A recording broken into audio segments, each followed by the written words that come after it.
Right now on Hoosier News Source, the body of the missing IU student Joseph Smedley was found in a local lake, and 2 IU students involved in an apparent murder-suicide found on the east side of town. Plus, Planned Parenthood is making it easier for students to ask for help. And find out what celebrities will be on campus. Hoosier News Source starts now.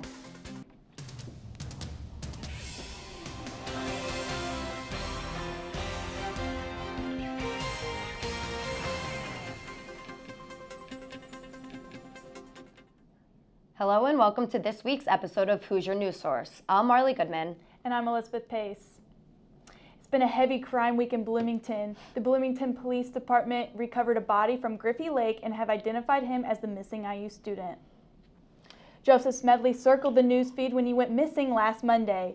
Allegations circled that the IU sophomore fled the country after messages were sent to family members that he was leaving. Early Sunday, the Monroe County Coroner's Office confirmed the 21-year-old's body that was recovered from the north side of Griffey Lake. Smedley was an Indianapolis native and planned on studying biochemistry. Another crime on the east side of town involves an apparent murder-suicide on Wednesday. The Bloomington Police Department found 21-year-old female Yolan Wang and 21-year-old Sean Zhao in a common area of Stratum Apartments near College Mall that you can see right here. They reported that the male was pronounced dead at the scene from an apparent suicide. Yao Lin, an Indiana University junior, was also found dead at the scene from stab wounds. Police believe that the two were in a relationship and that she was killed by Zhao, but still the case is under investigation. He was not a student at Indiana University. 2 suspects committed an armed robbery near campus. 2 males are suspect to the robbing on Circle K on 3rd Street and Indiana Avenue early Sunday.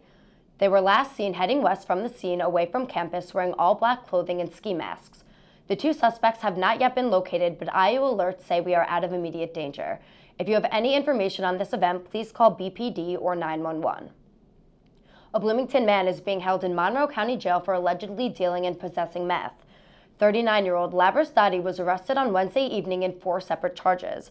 A search warrant found over 50 grams of crystal meth and a stolen handgun, among other things.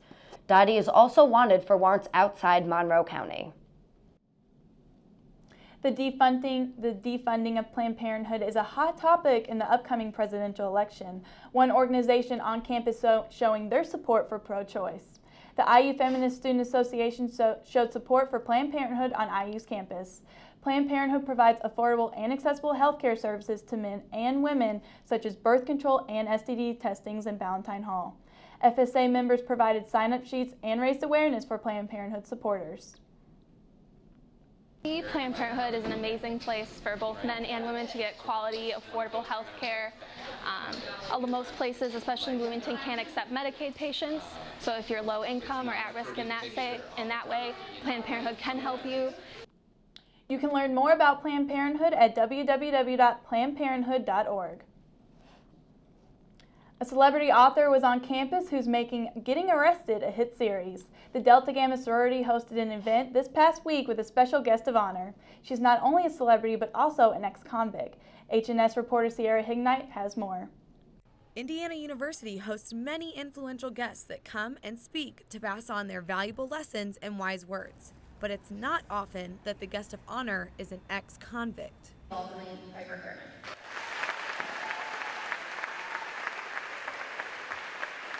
Piper Kerman, the author of the best-selling book turned Emmy-winning Netflix series Orange is the New Black, spoke recently in Alumni Hall at the IMU.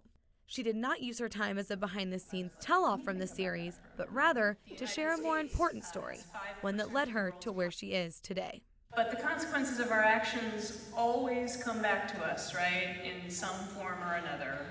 And in my case, it was the literal knock on the door, or actually it was a doorbell, but there were 2 federal agents at my door. The author shared the story of how making poor decisions led her to 13 months in a women's prison, where she met very special people that influenced her to write a book that enabled her to address a topic that's become very close to her heart. Like, the prison was made to scare her, but she was encountered by these people who were just there to welcome her and just show so much kindness and the friendship and empathy of it all.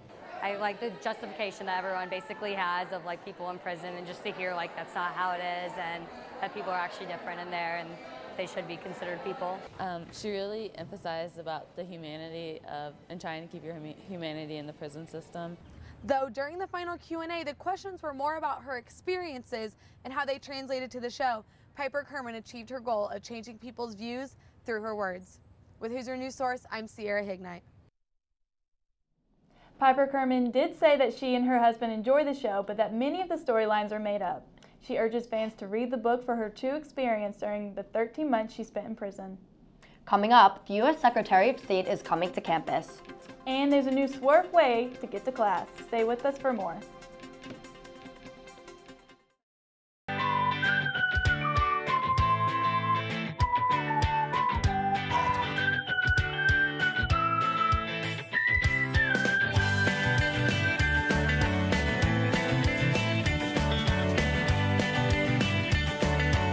It's an honor to be here.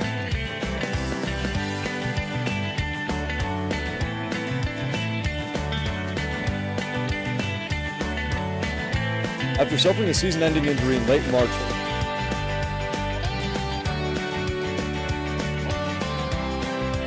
as you can see behind me,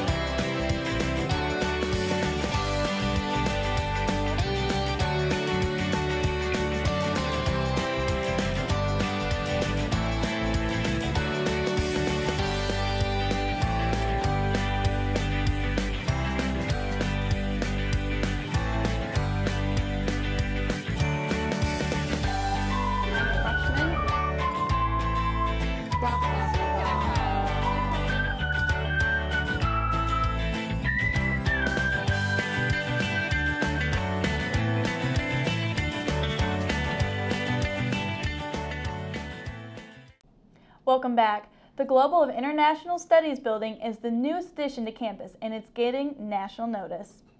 The U.S. Secretary of State, John Kerry, will deliver a speech on campus to welcome the new school to the university. His address will highlight American leadership abroad and priorities for U.S. foreign policy. This event is free to the public and will begin at 11 a.m. on October 15th. However, you will still need to get a ticket at iuauditorium.com to enter the event. A new mode of transportation is rolling through the campus. The Swerveboard is becoming a more and more efficient way to get around. The board looks like a hands-free Segway. Students brought their gadget to school in hopes of being able to ride it to and from classes, though some students have realized that their Swerveboards are too heavy to carry around with them.